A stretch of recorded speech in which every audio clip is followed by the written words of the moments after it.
Welcome back to my interview with Joni Twitty on the Country Vinyl Radio Network. Who did Conway idolize? I mean, who influenced him? Obviously Elvis. Yeah, well, not really, because Elvis didn't come along till later. His influences were people like Roy Acuff, and I mean, he likes the country, the early country stuff. The people that were on the Opry back in the 40s. That's who his idols were. Forgive me, I can't think of all the names from back then, but I've heard him say, he loved Ray Price. He loved all those people that were country singers, great country singers. That's who he idolized. Mm. Elvis was just somebody, he heard what he did and said, I can do that.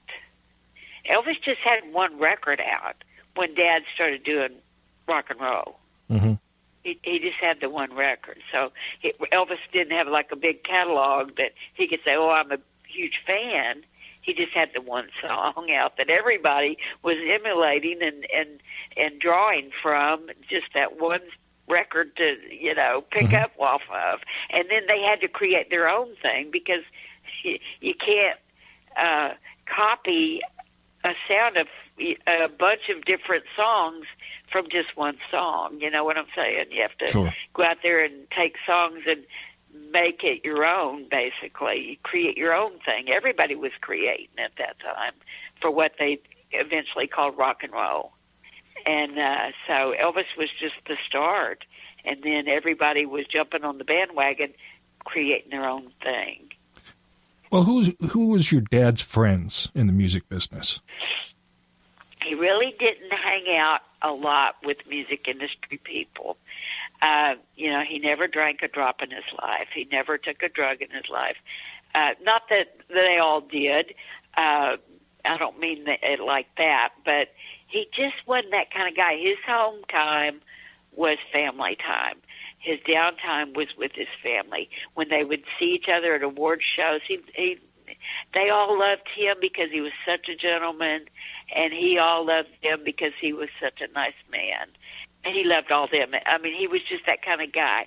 He never met a stranger, and they were all drawn to him. And even the ones that would be kind of on the wild side, they would be on their very best behavior around him because he had that white light around him that they wanted to be good for him, Mm-hmm. If you know what I mean. But he never met anybody that didn't fall in love with him or that he didn't like in return, because he just had that warm, gentle, loving, kind personality. But as far as hanging out, really nobody. I mean, he had some that like Ronnie McDowell was somebody we saw more often. We would go to his restaurant when he had a restaurant here. They did shows together. Johnny Russell, they did a lot of shows together. They would be more, I'd say, friends than normal. And then, of course, George Jones and Haggard, Dad would talk to them on the phone and stuff like that. But he just didn't hang out with them. His daddy's off time, when he wasn't at the office doing business things, he wanted to be with his children and his wife and his family. That was what he, craved to be near. Mm. And if he had time at home, that's where he was, going to the ball games, to see my little brother play baseball. My mother would have to stand at the payphone and call Daddy at a coliseum. He would call her at the payphone, however they could get in touch with each other. And she'd have to stand on the payphone at the ballpark and give him play-by-play descriptions of what was happening on the field. I mean, that's how involved he was with his kids. He loved his children. And when he was home, we would all sit around with the guitar and sing and play. And just, he didn't want to sing to us. He wanted us to sing to him. And, he just loved his kids, And we loved him. We just adored him, obviously. We had a a wonderful life together. Lots of fun, lots of laughing. Like they told him one time when he was coming into town for the CMAs, he said, and my family will be with me. And they said, well, Conway, we usually don't give tickets to the children. He said, well, if my family's not welcome, I won't be there. And they said, well, we'll make your family a spot. But he said, if they're not welcome, then you don't need me there, because I don't go without my kids. And we would fly into Nashville. I remember, I think it was the night I sang Don't Cry Joni on the award show, but we had a limousine. We never rode in limousines. We weren't fancy people. We didn't do the star things. We didn't live like that. We lived a normal life. But in this one particular night, we were all dressed up in our tuxedos and long dresses and everything, and Dad had to hire a limo because we were all, coming in from Oklahoma, and I was coming in from Virginia. And so he got the black limousine, and we were riding in it. And after the show was over, he said, "Are y'all hungry?" And we said, "Yeah." He said, "Where do you want to eat?" And we all hollered, "McDonald's." So we go through the drive-through window to McDonald's. and the driver drives up, and he said, "What do y'all want?" And we all holler back, "I want a quarter pounder. I want a little cheeseburger," So the driver had to order for all of us, and of course Daddy paid for it. And we sat in the back of that limo eating McDonald's, having a ball. But we didn't go to a fancy restaurant. We just didn't do stuff like that. We were very down to earth, easy to know people. We lived a normal life. Very normal. Never met him. Wish I had. He was wonderful. I had opened up for him one time at Ponderosa Park. That's about as close as I got to him. Yeah. And I told you my wife was a Ronnie McDowell fan. So when we first got married, she drugged me to a few shows where him and Conway were working together. That's, that is one thing too about your dad from the shows that I saw. He doesn't get up there and tell a whole bunch of jokes and jump around. And it's like, I'm just going to get up here and I'm going to sing. That's what he said. People don't come to hear me tell jokes or to hear about my politics or, hear me talk. He said they let me know that they like my music, so I communicate through my music. And he would get up there and sing song after song and build that show to the point, he would have those people in the palm of his hand and not let them go until that last note rang out. And I saw him bring the house down many nights where those women would go crazy. And the men would too, actually. But it was something to watch. To see, because I became an entertainer myself, even though it was in a small way, but I got to go and tour with him a lot because of the power of our song together. But we were booked together quite a bit. But anyway, I got to stand there on the side of the stage and watch the magic happen, a lot of nights. And I just was blown away at what he could do with a crowd and never said a word. He didn't have to run around and do all the theatrics, It was just him standing, and then he'd take that microphone off and hit that side of his leg a little bit with that one hand, and the women would go nuts. And I'm laughing at him going, "Are you kidding me? That's just Daddy." No, but I saw what he did. He could just bring them in, and bring them into his heart and his world, and he didn't let them go till that last note rang, and then they left there just believers. Yeah. Yeah. Oh, he was definitely very good at it. Definitely very good. Oh, he was. He was so good at it. He really, really was. And a lot of times he didn't understand it. He said, "I don't get it," But he still had that thing, that magical charm, and it was part of what made him so charming was that he didn't see himself like that. Oh, and he had that growl thing that he did. Well, the growl, but he didn't have the ego, like a lot of men that know they're good looking, or they know they're hot, or they know that they're getting the women. That'll turn me off quicker. That'll make me like, no thank you, because you know you're hot. That'll make me not. But it's the ones that are the shy about it, and they don't jump up and make you. I don't know how I'm trying to say this. I'm just squirming around here trying to come up with the right words, but you know what I'm saying. They're just humble about it. They're very humble about what it is the women are drawn to, and that makes women even more drawn to them. They like that sensitive, tender-hearted person that they know he is. Rather than him being the cocky dude, because that was anything but Dad. He was not cocky in any way. He didn't believe the hype. He didn't live the hype. He didn't live the star life. He just was, in his mind, he was still Harold Jenkins. But to the rest of the world, he was Joni Twitty. He just had the magic. First show I saw him was in Toledo, Ohio. And I'm sitting in the audience, and he's doing Slowly. And John rips into this solo and hits this lick where you got two strings going in opposite directions. Yeah. I literally jumped out of my seat and started yelling. Oh, yeah. Him and John together, they were magic. My wife is pulling me down. Sit back down. What are you doing?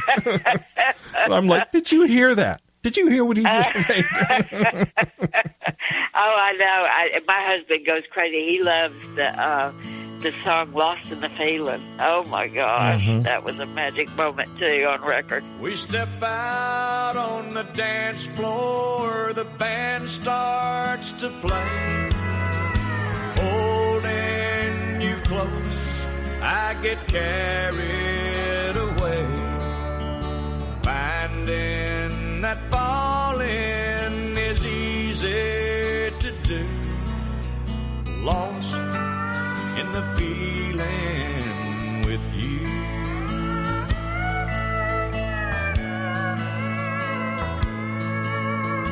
Time standing still as I whirl you around. We're dancing without even touching the ground. Finding that falling is easy to do. Lost in the feeling with you. No words are spoken, none need to be said. You and the music have gone to my head.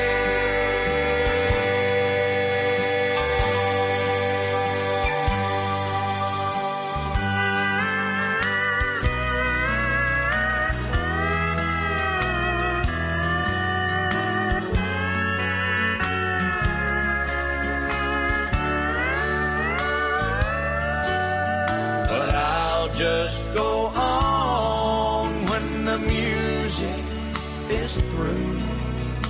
Lost in the feeling with you. Lost in the feeling with you.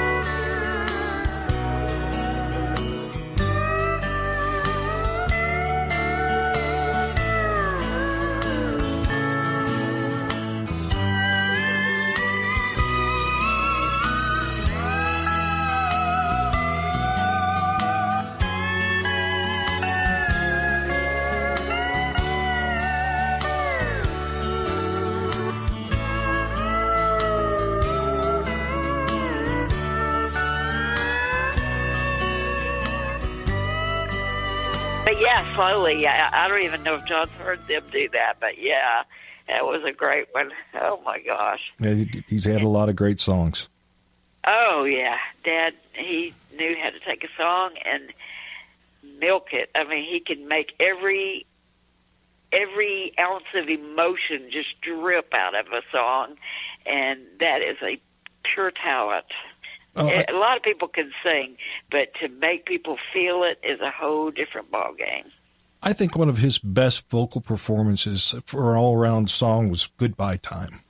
Oh, my gosh. Oh, yeah. That is a great, great vocal performance. He's had so many. I can't think of... I have so many favorites. I mean, I love... well, let's see... How Much More Can She Stand? Mm-hmm. I may never get to heaven. There's so many like that I can't. Last Date. Mm-hmm. Oh my gosh, there's so many great vocal performances. He just had that thing. He communicated through his voice, made you feel like he was singing it right into your heart. It's your life.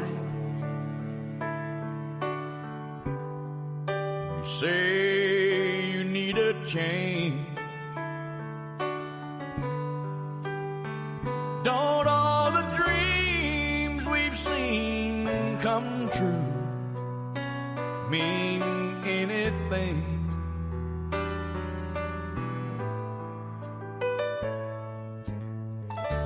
And you say it's different now. You keep staring at the door. How can you walk away? Don't I matter anymore?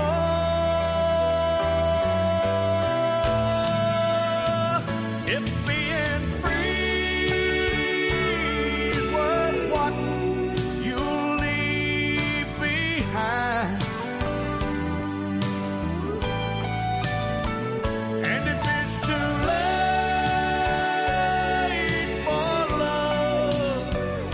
change your mind, then it's goodbye time.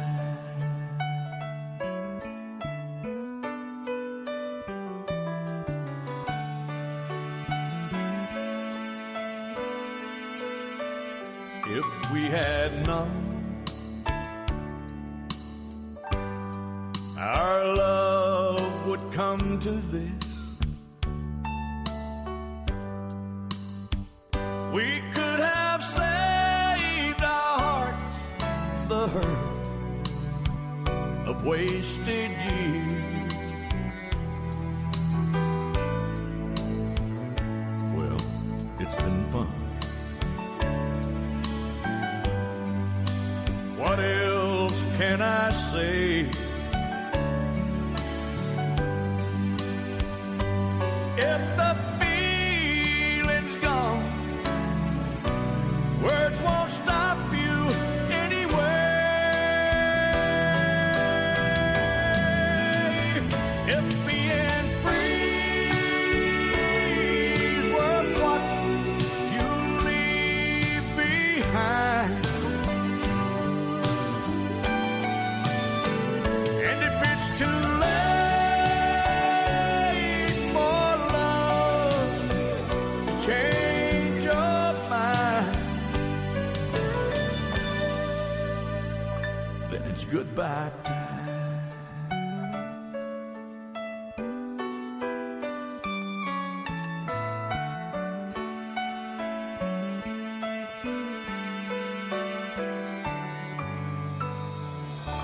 Well, is there anything about Conway that we have not talked about that you think people would want to know? Well, I want to let everybody know that they're welcome to come to ConwayTwitty.com. We have built a website there that will give them a lot of information about Dad. We have merchandise for anybody that would love to have a Conway T-shirt or Conway music. We've got some music there.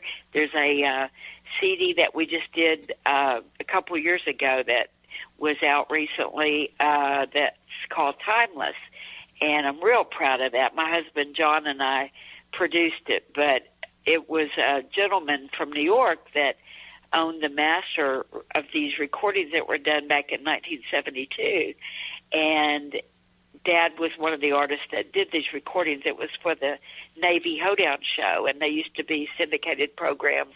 They would send that around the country. So Dad went in the studio, and he recorded the songs that were hits for him back, in 72 and before. And they recorded the songs, and so this gentleman said, what I'd like to do is get a producer and to go in and enhance and add around it. So we went in, and I told him, I said, there's nobody that knows Conway Twitty music better than I do. You got to let us do this, because I will treat it with the love and respect and the tender hand that it needs, to make sure nobody steps on the quality of what he did, because I don't want anybody going in there overproducing it. He said, you're right. You got the job. So he let us go in the studio, and we hired some musicians.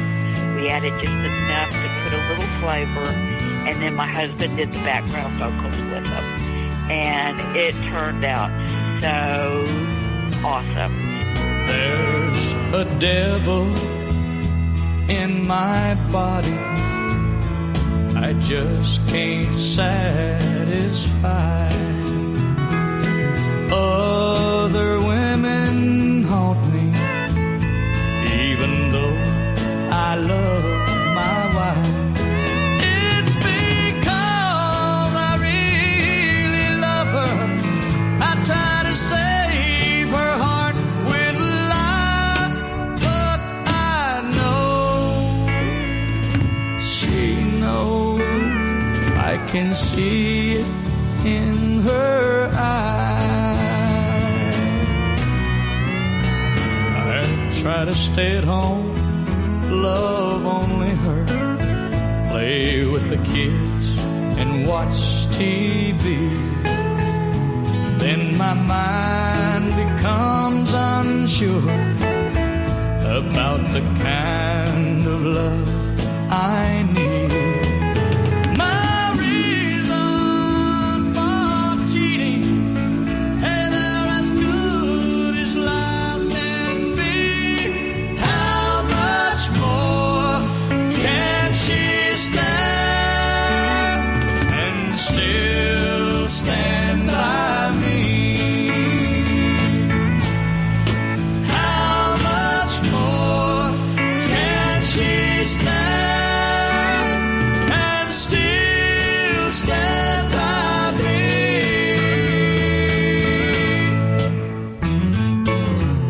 And we've got that available on the ConwayTwitty.com site. It's called Timeless. And some of the other things we've got, it's all lots of new T-shirts and bumper stickers and all kinds of things. So just go check it out if y'all, if anybody wants to. It's really, really neat stuff. We're real proud of the new merchandise line we just launched just a couple of months ago. So check it out.